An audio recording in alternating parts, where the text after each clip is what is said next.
हरिओम प्रिय दर्शकों, यदि आपकी कुंभ राशि या कुंभ लग्न है तो इस वीडियो को बहुत ध्यान से देखिएगा, समझिएगा। इस वीडियो में हम समझने वाले हैं जनवरी 2025 के विषय में। जनवरी में नवग्रह आपको क्या रिजल्ट देंगे, क्या आपको उपाय करने होंगे, सभी कुछ विस्तार से हम समझेंगे। वीडियो को पूरा देखिएगा। प्रिय दर्शकों, सबसे पहले हम ग्रहस्थितियों को समझ लेते हैं। तो सूर्य का परिवर्तन 14 जनवरी को मकर राशि में होने जा रहा है। चंद्रमा का परिवर्तन होता ही रहता है। मंगल की बात करें तो मंगल इस समय कर्क राशि में गोचर कर रहे हैं और 21 जनवरी से मिथुन राशि का भी पूर्ण रूप से प्रभाव देने लगेंगे, क्योंकि वक्री अवस्था में हैं। और बुध की बात करें तो बुध का 4 जनवरी को परिवर्तन होगा धनु राशि में और फिर 24 जनवरी को परिवर्तन होगा मकर राशि में, जो कि सूर्य इसमें पहले से ही गोचर कर रहे होंगे, जिससे बड़े ही दिव्य योग बनेंगे। और साथ में यहाँ पर गुरु की स्थिति देखें तो गुरु इस समय देवगुरु बृहस्पति वृषभ में ही गोचर कर रहे हैं, परंतु शुक्र का परिवर्तन होगा मीन राशि में 28 जनवरी को। शनि कुंभ में, राहु मीन में और केतु कन्या में गोचर कर रहे हैं। ये है ग्रहस्थितियाँ। आइए जानते हैं इनसे कुछ योग बनने वाले हैं। तो योगों की बात की जाए तो जैसे कि सुंदर भार्या योग, शुक्र और शनि की युति, बुध और सूर्य की युति बुधादित्य योग, और राहु और शुक्र की युति होगी, जिससे लंपट योग का भी निर्माण हो जाएगा। ये 3 योग बनेंगे मुख्य रूप से, बाकी अन्य योग भी बनने वाले हैं। आइए जानते हैं हमें क्या प्रभाव देखने को मिलने वाला है। देखा जाए तो स्वास्थ्य के दृष्टिकोण से यह समय काफ़ी अच्छा रहने वाला है। स्वास्थ्य में जो समस्याएं थी उसमें सुधार होता हुआ दिखाई देगा, जो कि मानसिक तनाव में भी थोड़ा राहत देखने को मिलेगी, परंतु पूर्ण रूप से अभी राहत नहीं देखने को मिल रही है। परंतु हाँ, अच्छी बात यह है कि पहले से बेहतर स्थिति रहने वाली है। इसमें थोड़ा आपका मन भटकाव की स्थिति में जाएगा, यानी कि विपरीत के प्रति आकर्षण आपका बढ़ेगा। तो आपको थोड़ा सा इस बात का ध्यान रखना है कि आपका मन स्थिर रहे, आप योग ध्यान आदि करते रहें, मेडिटेशन वगैरह करते रहें, जिससे आपका मन भटके नहीं।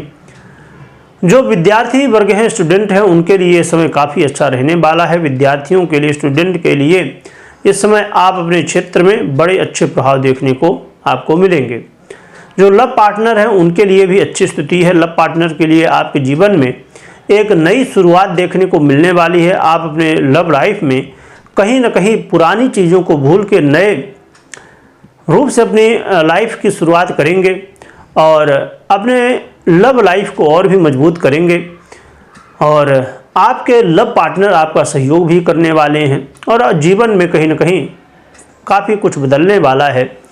और वो समय जिसके लिए आप इंतज़ार कर रहे थे, वो वाली स्थिति अब आने वाली है। देखा जाए तो बड़ा ही श्रेष्ठ है लव लाइफ में जो लोग हैं उनके लिए। जो लोग लॉटरी, सट्टा आदि इत्यादि इन सब विषयों से संबंध रखते हैं, चाहे किसी भी तरह, क्योंकि आज के समय में लोग जब से लॉकडाउन की स्थिति आई थी तब से लोग इन सब क्षेत्रों में और भी ज़्यादा इंटरेस्ट रखते हैं। तो देखा जाए तो इन सब क्षेत्रों से आपको लाभ की स्थिति देखने को मिलने वाली है, परंतु इस समय धैर्य के साथ बहुत सोच समझ के करना है। लाभ अचानक होने की संभावनाएं देखी जा सकती हैं। और जो व्यापारी वर्ग है, व्यापारियों के लिए स्थिति देखी जाए तो इस समय वो वाली बात होने वाली है कि खर्च, अठन्नी और लाभ पैसे, मतलब लाभ से ज़्यादा खर्च होने वाला है। तो इसलिए आपको थोड़ा सा अपने व्यापार को अच्छे से मैनेज करना है। व्यापार में हर एक छोटी छोटी चीज़ों का ध्यान रखना है।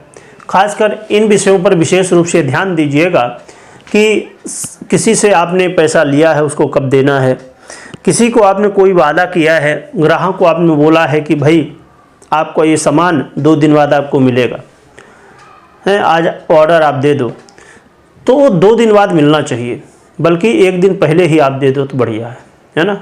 आपने बोला था 2 दिन बाद, आज ही आप कल दे दो तो अच्छा है। यानी कि समय का बहुत ध्यान रखिएगा, समय की पाबंदी बहुत रखिएगा, किसी का विश्वास टूटने ना पाए इस बात का भी ध्यान रखिएगा और अहंकार से बचिएगा, क्योंकि इस समय संभवतः गलतीवश अहंकार हो सकता है, गलतीवश आपका मन गलत निर्णय ले सकता है। थोड़ा सा ध्यान रखिएगा, क्योंकि उतार चढ़ाव की स्थिति व्यापार में देखने को मिलेगी। जो दाम्पत्य हैं उनके लिए समय काफ़ी अच्छा है। दाम्पत्य जीवन के लिए ये समय एक ऐसा समय है जहां अभी तक शनिदेव के प्रभाव से आप बहुत पीड़ित थे अपने मैरिज लाइफ में। शनिदेव के प्रभाव से कहीं न कहीं लंबे समय से आप देख ही रहे होंगे, महसूस ही कर रहे होंगे कि जीवन में जैसे ऐसा समय कहते हैं ना कि कुछ समय, काफ़ी समय हो गया अकाल पड़ा हुआ था, तो आपके मैरिज लाइफ में अकाल जैसी स्थिति है। इससे थोड़ा सा अब बेहतर स्थितियां बनेंगी, दाम्पत्य जीवन में सुधार की स्थिति बनेगी और एक नए तरीके से अपने जीवन की शुरुआत आप करने वाले हैं। बहुत अच्छा समय है दाम्पत्यों के लिए, मैरिज लाइफ के लिए। जो लोग जॉब करते हैं, प्रोफेशन में हैं, उनके लिए समय कहा जाए कि एक ऐसा समय है कि आपको ये ध्यान देना है। अभी जैसे 2024 गया और 2025 आया, तो इस 2025 में मैं कितना कर सकता हूँ। 2025 में मेरा क्या फ़र्ज है, मैं जहाँ काम कर रहा हूँ, कंपनी का, बॉस का और किसी का क्या काम है, क्या उसकी जिम्मेदारी है, उससे मुझे मतलब नहीं है। मुझे अपना कर्म करना है, बस इससे मतलब मुझे। यानी आप अपने काम को 100% दीजिएगा, चापलूसी बिल्कुल नहीं करना है। ये नहीं सोचना है कि भाई जो सामने एक मेरे साथ काम कर रहा है बंदा, वो तो कुछ नहीं कर रहा, तो मैं भी आराम से, ये चक्कर में नहीं पड़ना है। आपको सफल होना है तो आपको मेहनत करना होगा। आपको अच्छे फल चाहिए, उसके लिए पहले अच्छे कर्म करने होंगे, है ना। तो दूसरों के चक्कर में नहीं पड़ना, आपको खूब मेहनत करनी है। कोई दो शब्द कह भी देता है, इधर से सुन लो, आप इधर से निकाल दो।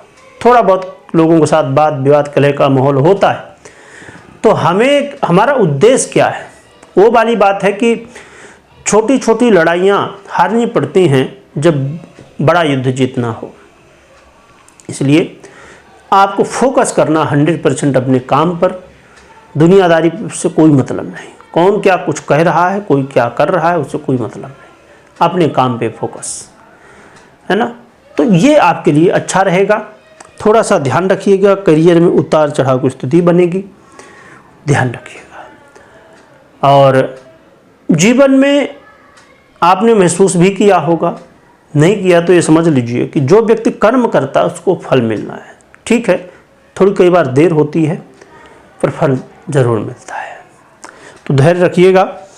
रही बात कि उपाय क्या करना चाहिए जिससे हमें और भी बेहतर परिणाम मिल सके और भगवान की कृपा हमें प्राप्त हो सके, तो उपाय में आप हनुमान जी की आराधना तो कर ही रहे होंगे, नहीं कर रहे हैं तो खूब करना शुरू कर दीजिए। कर रहे हैं तो आप 1 पाठ कर रहे थे हनुमान चालीसा का, तो 5 पाठ करना शुरू कर दीजिए। यानी आप अपने सेवा को और खूब बढ़ा दीजिए। हनुमान जी की सेवा जो आप कर रहे हैं, तो उस सेवा को और बढ़ा दीजिए, तो इससे और भी बेहतर आपको परिणाम देखने को मिलेंगे।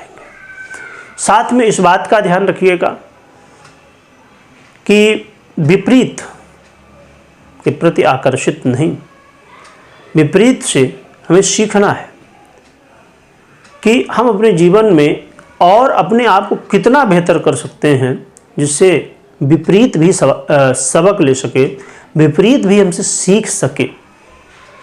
यही देखिए, आकर्षित होना गलत है, परंतु प्रभावित होना गलत नहीं है। प्रभावित जब आप किसी से होते हैं तो आप सीखते हैं, अपने आप को उससे भी बेहतर बना सकते हैं।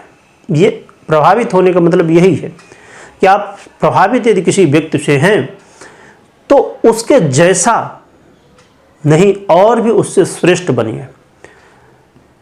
और जो व्यक्ति आकर्षित होता है वो व्यक्ति कई बार भ्रम में फंस जाता है, तो इस बात का अवश्य ध्यान रखिएगा और भगवान की खूब आराधना करिए।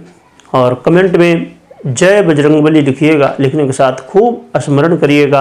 कोई निर्णय ले रहे हैं तो मात्र गोचर के आधार पे नहीं, जो आपने अभी सुने गोचर के आधार पे था, क्योंकि ये अधूरा प्रभाव देने वाला होता है और अधूरा प्रभाव जो बचता है वो आपकी जन्म कुंडली देती है।